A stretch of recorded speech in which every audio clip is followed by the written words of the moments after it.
Мұғалім сабыр сақтап, есікті ішінен жауып алып, оқушыларға үрей туғызбай, есік терезеден алысқа бұрышқа отырғызады.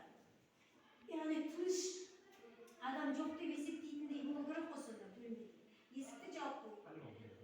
Одан кейін дауыс күшейткіш арқылы мектеп әкімшілігінің сыртқа шығу белгісі болмайынша сыртқа шықпау керек.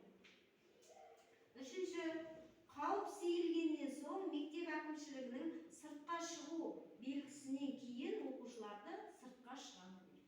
Бұл мұғалімнің әрекеті. Мәселен, сабақ болып жатқан кезде. Одан кейін оқушылар не істеу керек? Сабыр сақтап, есік терезеден алыс болу. Неге есік терезеден? Өйткені террористте мылтық болуы мүмкін. Ол кез келген қашықтықтан мылтық атуы мүмкін. Одан кейін сынып бөлмесінен шықпау керек. Көрдің бе, кім Айдос есіктен шығып қашан дейсің, ол сенің кез келген жерден атып тастауы мүмкін, қашып бар.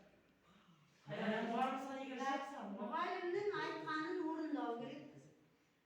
Және соңғысы, дауыс күшейткіш арқылы мектеп әкімшілігінің сыртқа шығу белгісі болмайынша сыртқа шығуға болмайды.